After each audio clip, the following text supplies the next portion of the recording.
दोस्त, यदि आप भी हिंदी मीडियम से हैं और आपको भी इंग्लिश पढ़ने में लगता है डर, तो आप बिल्कुल ही सही वीडियो देख रहे हैं।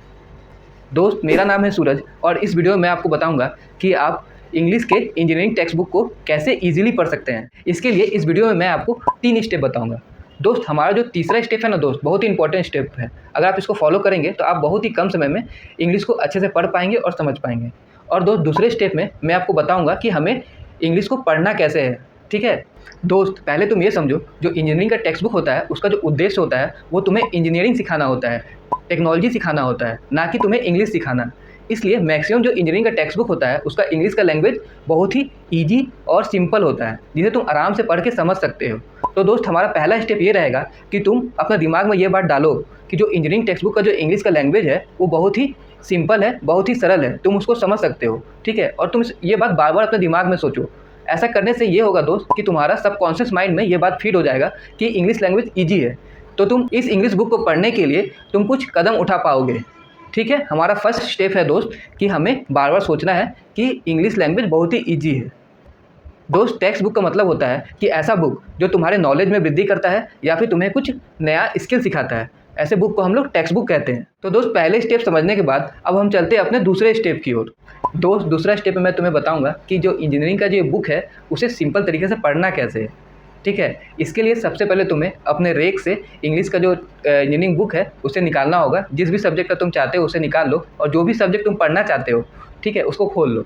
ठीक है, खोलने के बाद तुम उसको रीडिंग करना स्टार्ट करो, धीरे धीरे रीडिंग करना स्टार्ट करो। ये फ़र्क नहीं पड़ता दोस्त कि तुम्हें कुछ समझ में आ रहा है या नहीं आ रहा है। ठीक है, तुम बस रीडिंग करना शुरू करो। दोस्त, बस रीडिंग करना है। अगर रीडिंग करते करते तुमको कोई वर्ड समझ में ना आए तो उसमें से अंडरलाइन कर लेना। अगर तुम्हें कोई वर्ड जिसको तुम प्रोनाउंस ना कर पाओ तो उसके तुम ऐसे करके गोला कर लेना, है ना। दोस्त, एक बार पढ़ के मैं आपको दिखाता हूँ। A transformer is a static device which consists of two or more stationary electric circuit interlinked। इसका मतलब मुझे नहीं पता है। By a common magnetic circuit for the purpose of, ये वर्ड को मैं दोस्त पढ़ नहीं पा रहा हूँ। ठीक है, इसे मैं गोला कर देता हूँ।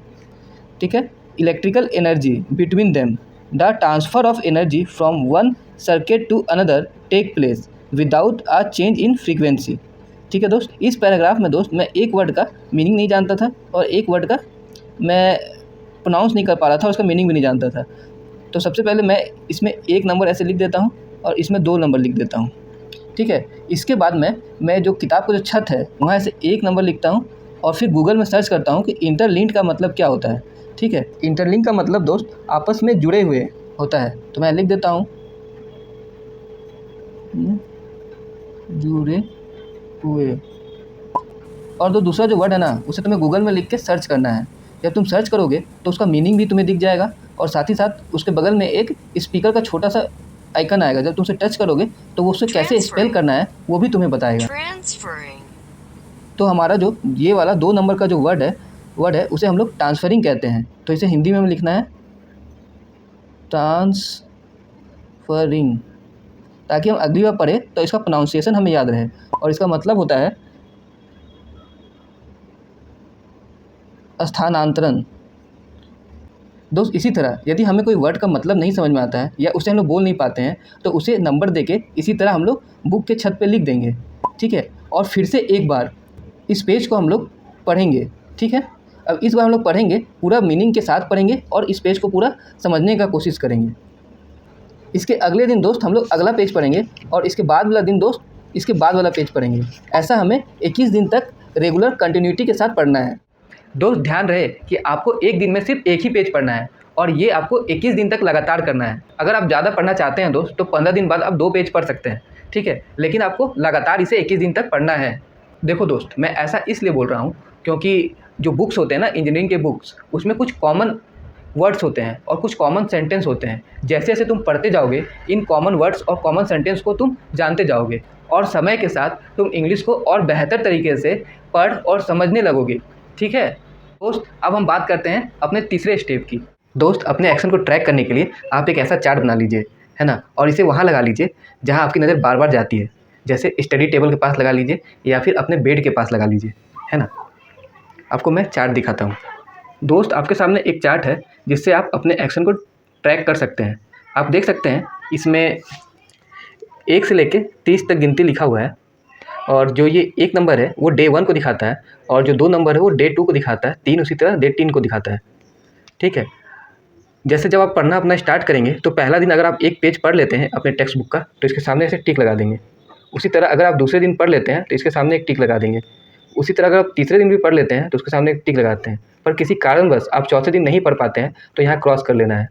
तो ऐसे करते हुए ये पूरा अपना जो एक्शन है, आपका जो एक्शन है, उसको आप इस चार्ट के माध्यम से ट्रैक कर सकते हैं, है ना। और देख सकते हैं कि आपने कितना अच्छा से आपका जो रूटीन है उसको फॉलो किया है ना, क्योंकि रिजल्ट भी उसी अनुसार होगा।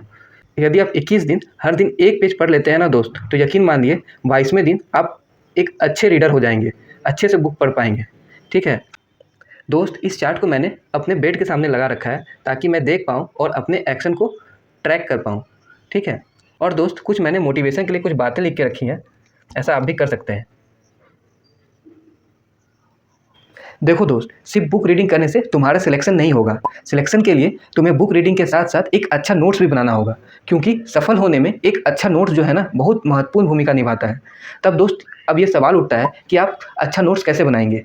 ठीक है, इसके लिए भी मैंने एक वीडियो बना रखा है, आप इस वीडियो को देखिए, और ये वीडियो आपको मेरे चैनल पर ही मिल जाएगा। ये वीडियो देखने के लिए बहुत बहुत धन्यवाद। अगर आपको ये वीडियो अच्छा लगा तो प्लीज़ लाइक, शेयर और सब्सक्राइब भाई कर देना। ठीक है, करने में कोई पैसा नहीं लगता है, तुम ज़रूर कर देना। बाय।